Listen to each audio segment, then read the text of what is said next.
Oh, let me see. Okay.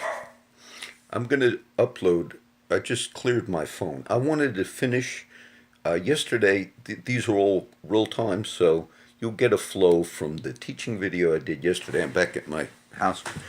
And then the one I just made and uploaded before this one. And then I wanted to finish. I'm having problems. I have another phone that has twice the memory, and all of the storage is my phone runs out of space where I can't record. But this everything is a scam in life. To get to load your phone, it's constantly uploading, and I disabled all of those apps that I don't use as much as I could disable. And it'll upload. Most of you are familiar with it. I have another phone with twice the storage, but the trick to that is you have the unlimited data. I need that, so I upload more. But then it'll constantly be uploading, and I hit the application that does not upload anymore. No more downloading. So I wanted to just finish, and that's why these videos you saw today are just real time. I made them today. After I closed the last video that you saw before this one, I talked to my daughter a little bit longer. I said if I had a little more time, I would have put some context to all of the verses. And so I taught some, and she liked it, and she grasped it. And what I tried to teach was this. Most of this is taught before on all of my different links and all. But Hebrews, the letter to the Hebrews, in context, is written to the Jewish people of the first century. And it's the only letter we have in the New Testament that is anonymous. Now, over the years, we had stuff that was called higher criticism. And so if you maybe go to some scholarly site or whatever, it'll say, these many letters in the New Testament are attributed to Paul. And it's very common for them to say, but only these many were actually written by Paul. Well, historically, Christian thinkers and scholars, no, the ones that Paul said he wrote are accepted as written by Paul. But it's become common to say, well, we think he only wrote these. And some even said, we think he only wrote one chapter in the... But the context of Hebrews, most of us that study like early texts and all, most of us would say Paul did write Hebrews. Then you have others that say, no, somebody else wrote Hebrews. I think Hebrews in context and the story of Rahab and the great chapter of faith, which is Hebrews 11, the heroes of the faith, I believe Paul penned that letter and left it anonymous on purpose. This is some of the discussion. I'm going to redo it real quick. And what we read in the letters of the New Testament is an ongoing debate, which I covered in the book of Acts and I covered in Romans and Galatians. And then when you come to the letter of James, which was also one of the scriptures quoted in the service I went to today, James will refer to Rahab the harlot. Okay, this is continuation now. That's why I wanted to finish it. Rahab the harlot, in the story of the conquest of Canaan, was one of the residents of Jericho that took the spies. Now, we talked about the spies initially, the Jewish people, when they were going to first inherit and go into the promised land. I mentioned that spies went in. Okay, that was the first time around. And then they came back and said, we can't take the land. Then you had the Jewish people for the 40 years in the wilderness. Once again, when the children of Israel under Joshua, the leadership of Joshua, when they finally do go in, they still have spies. They cross the Jordan and they're going to check out the first city, which is a walled city by the name of Jericho. So when they go in, there's a harlot in that city, a prostitute, and her name is Rahab, which came up in the verses these last few days. And Rahab, it says, received the spies with peace. And then she hid them and covered for them. Okay, this simple story of a prostitute, which later made it into the genealogy of Jesus himself in Matthew's Gospel. This story is used by the writer of the letter to the Hebrews, Hebrews 11, it's used, and by James in James chapter 2. And it's kind of interesting that she comes up in these theological arguments in the New Testament. Now, the big debate going on in the New Testament, which you see in the book of Acts and the letters, Paul says, we are justified by faith. For if there had been a law given that could have given life, verily righteousness would have been by the law. But all the law did was reveal, all the Ten Commandments did was reveal the sinful nature to man, that he could not live up to the holy standards and character of God. So Paul has this true understanding and revelation that we are justified by faith, which really is the foundational doctrine of the Reformation. There were other historical things that took place at the time of the Reformation, talking about Martin Luther and John Calvin in the 1500s. But this was really the main doctrine. We are justified by faith and not by works. Now, in the New Testament itself, at the time of its writing, that's the teaching we receive as believers, and it's a great revelation. And Paul uses the story of Abraham, chapter 15. Was not Abraham our father justified by faith? When God took him outside and he believed, God showed him all the stars and the sand, and that you're going to have this many children. And he believed in the Lord, and it was imputed unto him for righteousness. Okay, we knew about the church council in Acts 14:15, where this debate indeed did come up. And Paul will go to Jerusalem, I covered that, and there's a question now. Paul has been preaching this message of grace and justification by faith, but there were many Jewish believers at Jerusalem who disagreed with Paul. One of the main leaders, sometimes he's referred to as the pastor of the church of Jerusalem, but he's actually the apostle, and his name is James.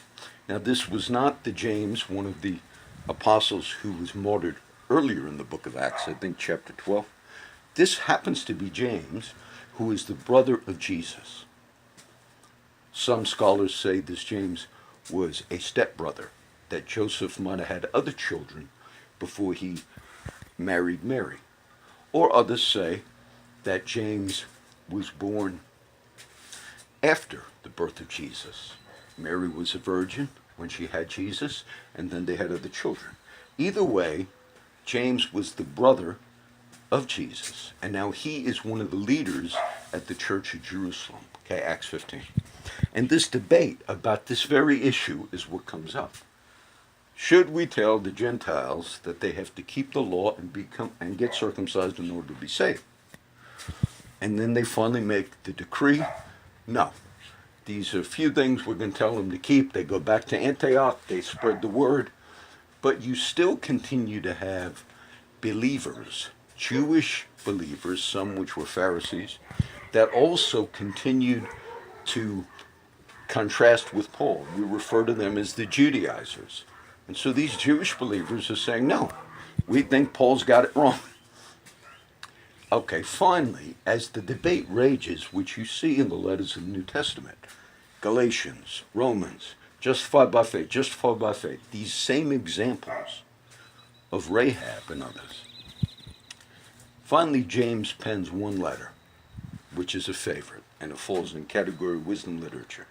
It's the letter of James. Now, this was quoted by the pastor at Real Life today. Was not Rahab the harlot justified by works when she received the spies with peace? James is saying, wasn't God pleased with the actual works of Rahab when she did that? Was not Rahab the harlot justified by works? And of course, James was not lying. God looked down that day, many, many hundreds of years earlier, And when Rahab did that, God said, I'm pleased with you. You are just. Now, the only reason she did that is because she actually believed in the God of Israel, that he would come in with the people, they'd take over the land. That was the word at the time. And she believed the testimony more so than. Now, Hebrews 11. We often refer to this as the Great Faith Hall of Fame. The pastor at Real Life also referred to it that way. And we go down in that chapter. This is why I think Paul wrote this anonymously. If he penned his name to this epistle, to this letter to the Hebrews, his target audience would have not read it, because by this time, the Jewish brethren, their minds were affected against the Apostle Paul. We read about this in the New Testament. We read about how when Paul shows up at different times in Jerusalem, is not this the man that's telling us to forsake the law of Moses and everything else? They're getting ready to kill him. They got to get him out of town. Paul's primary apostolic calling was to the Gentiles, and he was effective in that. Peter really was the apostle, if you will, to the Jewish people. But he only penned 1st and 2nd Peter. So I think Paul realizes, look, I'm getting these letters out, the other great letters that he wrote in the New Testament, and they're primarily going to the Gentile churches. But he wants to pen something. He doesn't want to contradict James when James laid out his argument. Look at Rahab. And then James also uses the same historical figures that Paul uses. What about Abraham? Was not Abraham justified by works when he offered up Isaac, his son, upon the altar? Now, Paul's using Abraham in the same time period in the first century in his letters, and he's saying, was not Abraham justified by faith? You say, well, there, see, John, the Bible's full of contradiction. No, Paul's using Genesis 15. When God took Abraham outside, Abraham believed the promise, and James is speaking many years later, when Abraham offered up his son Isaac upon the altar. But the same words are used in the Greek that James is saying, but look, when Abraham obeyed and offered up his son Isaac, James uses the words, was not he justified by works when he did that? And God indeed said over Abraham that day, I'm pleased with you too, son. That's an aspect of justification. Not talking about the initial justification, but when you're walking it out in the sanctified, obedient life, that too can be referred to and is indeed referred to as justification as well. So the terms are the same. It's just a different progression on the timeline. This is kind of for the scholarly brothers and sisters, both Protestants and Catholics, because these scriptures happen to be a point of contention in the historic division between the Catholic and Protestant churches, because as Luther himself, over these very verses in the 1500s, is debating with the Catholic Church, these verses are coming up. And you have what's called the Counter-Reformation, what's called the Council of Trent. And the Catholic Church brought these up. The ones from James. Said, no, there's... Okay. Rahab. What does the writer, I think it was Paul, he goes down in Hebrews 11, and he talks about Moses. And he talks about Rahab. And he talks about Abraham. And then he says, they received a good report by faith.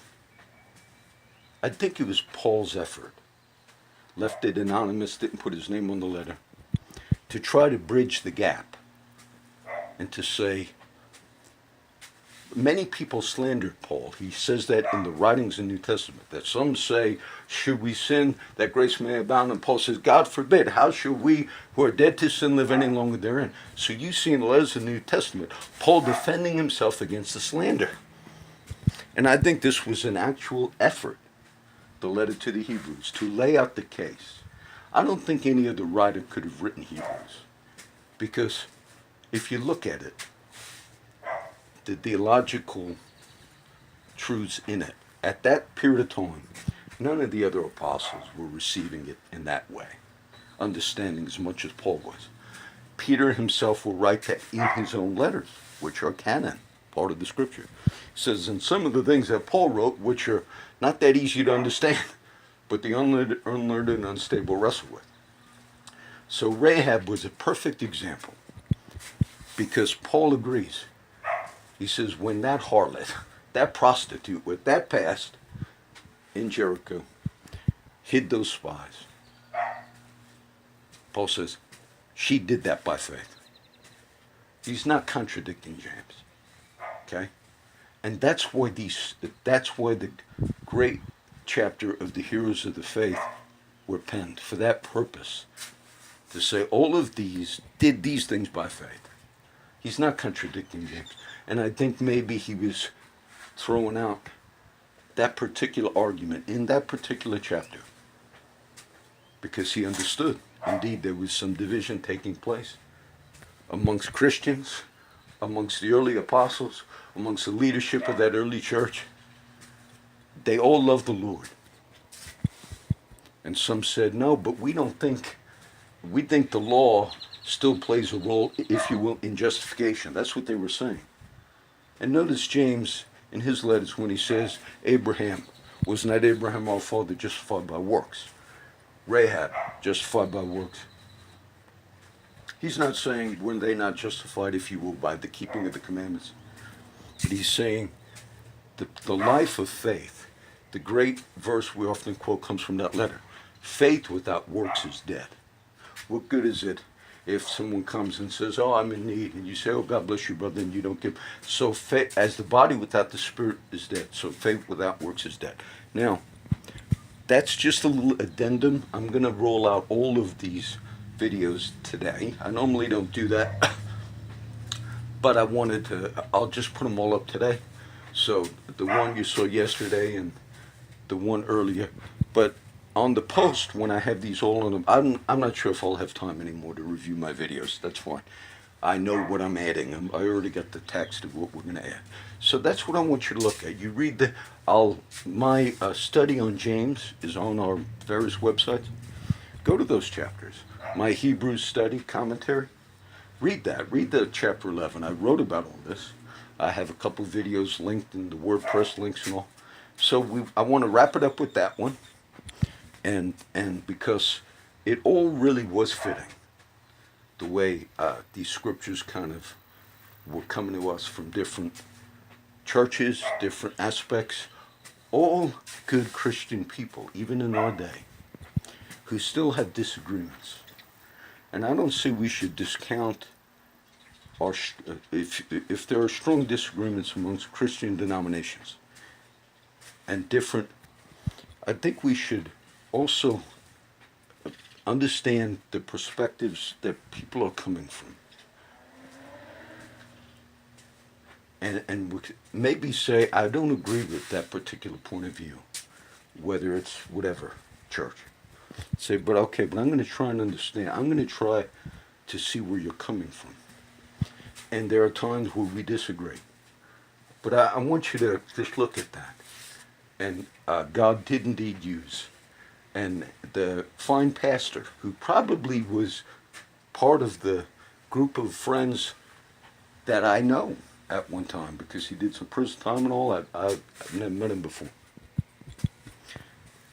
But he went down the genealogy in Matthew and said, sure enough, he found Rahab. And as he was reading it from the screen at Real Life Church, he passed up Bathsheba. I read it. The same kind of story. The wife of David, King David, who he took and had the husband murdered, Uriah the Hittite. Then had a child through an adulterous relationship initially, because she got pregnant before he married her, and before he had the husband killed. And then the child's born, but judgment came to David's house.